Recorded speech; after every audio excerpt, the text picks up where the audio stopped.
নমস্কার বন্ধুরা, tarot for you 222 চ্যানেলের পক্ষ থেকে আজকে আমি নিয়ে এলাম তোমাদের জন্য আবারও একটা নতুন ভিডিও। আমি আশা করব তোমরা সবাই খুব ভালো আছো, সুস্থ আছো এবং পজিটিভ আছো। আমার ভিডিও আমার রেগুলার ভিডিও পোস্ট করা হচ্ছে না, কারণ আমার শরীরটা ঠিক নেই, খুব কাশিও হয়েছে। তো যদি ভিডিও চলাকালীন কোনো রকম কোনো কাশি হয়, তোমরা কিন্তু প্লিজ কিছু মাইন্ড করো না। আমি চেষ্টা করছি খুব তাড়াতাড়ি সুস্থ হয়ে যাওয়ার বা কিছু। তো কি আর করা যাবে, থ্রোট চাকরা ব্লকড এখন আমার, তার উপর কাজ করতে হচ্ছে, মেডিটেশনও করতে হচ্ছে। তো চলো বন্ধুরা, দেখি আজকের আমার ভিডিওর যে বিষয়, যে থার্ড পার্টিকে নিয়ে তোমার পার্সন কী ভাবছে এবং তোমাকে নিয়ে কী ভাবছে। থার্ড পার্টি বলতে এখানে কাজও হতে পারে, ফ্যামিলিও হতে পারে, এবং থার্ড পার্টি কোনো সিচুয়েশন হতে পারে, যে এমন কোনো সিচুয়েশনের শিকার যে তোমার কাছে হয়তো কমিটমেন্ট দিতে পারছে না, বা অন্য কোনো সম্পর্কও হতে পারে। তো বন্ধুরা চলো দেখি এই মুহূর্তে তোমার পার্সনের এনার্জি ঠিক কি। তোমার পার্টনারের বাড়িতে কিন্তু কোনো সেলিব্রেশন চলছে, এবং নিজের বিয়ের কথা কিন্তু উনি বাড়িতে বলতে ভয় পাচ্ছেন, কারণ সেইটা নিয়ে কিন্তু কোনো রকম কোনো ঝামেলাঝাটি হয়ে গেছে, আমি সেটা দেখতে পাচ্ছি। এবং উনি মানে কি বলবো, ওনার মানে বাড়ির লোকের এনার্জি এখানে ভীষণভাবেই আসছে। এবং শুধু বাড়ির লোকের এনার্জি বলবো না, এখানে উনি ভীষণ মানে রীতিমতো মারপিট হয়ে গেছে, এটা আমি দেখতে পাচ্ছি। এবং কিছু জনের কিন্তু এখানে পার্সন প্রচণ্ড রকমভাবেই অন্য কোনো সম্পর্কেও রয়েছে, সেটাও আসছে, কারণ তোমার পার্টনার কিন্তু তুলনা করছে তোমার মধ্যে এবং তার মধ্যে, সিচুয়েশনের তুলনা করছে, যে এখানে কেমন ছিলাম ওখানে কেমন আছি, তাহলে কে বেটার হবে, মানে বাজারের আলু পটলের মতন হিসেব করে ফেলছে তোমাকে। তো বন্ধুরা, এটা কিন্তু কালেকটিভ রিডিং এবং জেন্ডার স্পেসিফিক নয়, টাইমলেস একদম। তো কাজেই যে যখন দেখবে এটা তার সেই সময়ের রিডিং, যতটুকু রেজনেট করবে ততটুকুই নিও। কিন্তু বারবারই আমার এটা আসছে যে দুটো এনার্জি আসছে এখানে। পার্টনার বাড়িতে বলতে প্রবল ভয় পাচ্ছে, যে বাড়িতে বললে কি হবে, কারণ বাড়িতে কোনো একটা সেলিব্রেশন চলছে, তার মধ্যে সে হয়তো বলতে গেছিলো, কিন্তু রেজাল্ট কিছু ভালো হয়নি, একদমই ভালো কিছু হয়নি, কারণ প্রচুর ঝগড়াঝাটি হয়ে গেছে বাড়িতে, দাঙ্গা দাঙ্গা লেগে যাওয়ার মতন অবস্থা আছে। হ্যাঁ, এরকম কেন করেছিস বাড়ির লোক। আর উল্টো দিকের যে মানুষটি, সে এখন তোমার কথা সামহাও জানতে পেরে সেখানে কিন্তু প্রবল প্রবলেম হচ্ছে, এবং আলটিমেটলি তোমার পার্সনের জন্য এটা কিন্তু খুব মেন্টাল স্ট্রেস দিচ্ছে, এবং উনি বুঝতে পারছেন উনি কিন্তু ব্যালেন্সটা আদৌ রাখতে পারেননি। এই যে নতুন সম্পর্কে গেছেন, এখন আদৌ এই নতুন সম্পর্কটা রাখা ওনার ঠিক হবে কি না, সেটা আমি মানে সেটা উনি বুঝতে পারছেন না। এবং কোথাও গিয়ে ওনার ভীষণ ভীষণ মনে হচ্ছে যে এই সম্পর্কটায় যাওয়া ওনার একদমই ঠিক হয়নি। তো আমি এবার দেখবো উনি পার্সোনালি থার্ড পার্টিকে নিয়ে কি ফিল করেন এবং তোমার জন্য কি ফিল করেন, সেটা আমি দেখব। আমার ভিউয়ারদের পার্সন থার্ড পার্টিকে নিয়ে কি ফিল করে, আমার ভিউয়ারকে নিয়ে কি ফিল করে। যা কার্ড এসছে না, টাওয়ার কার্ড এসেছে, থার্ড পার্টি যে কি ঝামেলা দিচ্ছে, টাওয়ার কার্ড এসেছে থার্ড পার্টির জন্য।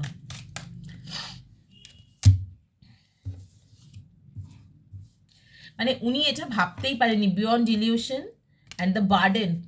সত্যি থার্ড পার্টি তার জন্য পুরো বার্ডেন হয়ে গেছে, মানে উনি ভাবতেই পারেননি যে ওই মানুষটা এরকম করতে পারে। মানে একটা কোনো কিছু দেখে তো উনি এগিয়েছিলেন ওইদিকে, কিন্তু এখন সেই সম্পর্ক থেকে বেরোনোর জন্য উনি দেখো পালিয়েই যাচ্ছেন, জাস্ট নতুন শুরু করতে চাইছেন, কিন্তু সেটা কিন্তু তোমার সঙ্গে। কারণ এখানে কিন্তু 3 অফ পেন্টাকেলস এসছে, কারণ উনি তোমার কথা বাড়িতে বলতে চান। 3 অফ পেন্টাকেলস টুগেদারনেসের কার্ড। তো ডেফিনেটলি তুমি হয়তো প্রথমে তোমার পার্টনারের জীবনে থার্ড পার্টি ছিলে, কিন্তু এই মুহূর্তে কিন্তু সেটা একদমই নয়। এই মুহূর্তে কিন্তু মানে তুমি হচ্ছ মানে তোমার পার্টনারের মূল লক্ষ্য হয়ে উঠে দাঁড়িয়েছ। চলো দেখি উনি তোমাকে নিয়ে কি ভাবছেন। Maturity and postponement. এখন দেখো ওনার যেহেতু মেন্টাল সিচুয়েশনটা একদমই ঠিক নয়, উনি এখন কিছুদিন মানে তোমার কথাটাও বাড়িতে বলতে আর চাইছেন না, কারণ বাড়িতে তো লেগেছে ঝামেলা, কারণ আগের কথা প্রবাবলি জেনেছে বা তোমার কথা জেনেছে, সেই নিয়ে ঝামেলা। এবার বাড়ির লোকও খুব কনফিউজ যে অ্যাকচুয়ালি কার কথা মানে বলতে চাইছেন তোমার পার্টনার, কারণ তোমার পার্টনারের কিন্তু এদিক ওদিক করা যে অভ্যেসটা রয়েছে সেটা তো এসেই গেছে। কিন্তু উনি খুব ম্যাচিওর্ড হাতে হ্যান্ডেল করতে চাইছেন, আরেকটু ম্যাচিউরিটি দেখিয়ে একটু ওয়েট করতে চাইছেন, ক্লিঙ্গিং টু দ্য পাস্ট। তো উনি একটুখানি না মানে ভয়ও পাচ্ছেন পাস্টের কথা ভেবে, যে আগের মানুষটা আমাকে এত মানে ধাক্কা দিয়েছে, সেই মানুষটা যদি আবারও সেই একই এনার্জিতে থাকে, কারণ থার্ড পার্টি কিন্তু এখানে প্রচণ্ডই মানে ট্রমা দিচ্ছে, আনএক্সপেক্টেড চেঞ্জ এসছে ওই মানুষটির মধ্যে এবং ডিজাস্টার তৈরি করেছে একদম, যেটা হচ্ছে ব্যাপার। এখানে কিছু জনের কিন্তু ডিভোর্স হয়ে যাওয়ার এনার্জি দেখতে পাচ্ছি এবং ডিভোর্সটা হবেই আর কি, ভীষণ ভায়োলেন্স। আর এখানে আমি যেটা দেখতে পাচ্ছি মানে উনি থার্ড পার্টির সঙ্গে সম্পর্কটা যে ছিলেন সেখানে এতটাই বার্ডেন ছিল যে মানে কোনো কিছু উনি ওনার নিজের ইচ্ছে মতো তো করতে পারেননি, পুরোটাই মানে পুরোটাই থার্ড পার্টির কথা অনুযায়ী ওনাকে চলতে হয়েছে, কিচ্ছু করার নেই এই জায়গাটায়। এবং সেই থেকে কিন্তু দূরত্ব সৃষ্টি হতে হতে আজকে এই জায়গায় এবং তোমার সঙ্গে সম্পর্ক, সেটা উনি নিজেও জানেন যে তুমি মানুষটা কখনোই কোনো কিছুতে বার্ডেন আনোনি, এবং শুধু তাই না, তুমি নিজেই সব কিছু থামিয়ে দিয়েছো যে ঠিক আছে ও ওখানে ভালো আছে ওখানেই থাক, আমার দরকার নেই, এই এনার্জিতে। এবং এতটা ম্যাচিওরলি তুমি হ্যান্ডেল করেছো পুরো ব্যাপারটা, যার কারণে এখন হচ্ছে কি কোথাও গিয়ে তোমার মনে হচ্ছে যে আবারও আমার সঙ্গে এটা করবে না, তার থেকে থাক, তার থেকে থাক। তুমি ভীষণ মানে এই ম্যাচিওরিটিটা ওনাকে কিন্তু তোমার প্রতি ভীষণ ভীষণ অ্যাট্রাক্ট করেছে এবং উনি কিন্তু আবারও নতুন করে তোমার সঙ্গে শুরু করতে চাইছেন। কিন্তু যেটা সমস্যা ওই যে পরিবার মাঝখানে এসে দাঁড়াচ্ছে বা থার্ড পার্টি ওই মানুষটি মাঝখানে এসে দাঁড়াচ্ছে, কারণ এখানে কিন্তু কোনোভাবেই কোনো ক্যারিয়ার বাধা নয়, কাজ এমন একটা জিনিস সেটা সবাইকেই করতে হয়, তো কাজে কিন্তু সেটা বাধা হয়ে দাঁড়াচ্ছে, সেটা তার জন্য কিন্তু দিনে 1 মিনিটও সময় পাওয়া যাচ্ছে না, সেরকম এখানে এনার্জি আসেনি। তো ক্যারিয়ার এখানে থার্ড পার্টি সিচুয়েশন নয়, এখানে হয় পরিবার নয়তো কোনো অন্য সম্পর্কের মানুষ। তো চলো বন্ধুরা আমরা দেখি আগামীতে কার সঙ্গে ঠিক কী হতে চলেছে, থার্ড পার্টির সঙ্গে আগামীতে কী হতে চলেছে এবং তোমার সঙ্গে কী হতে চলেছে।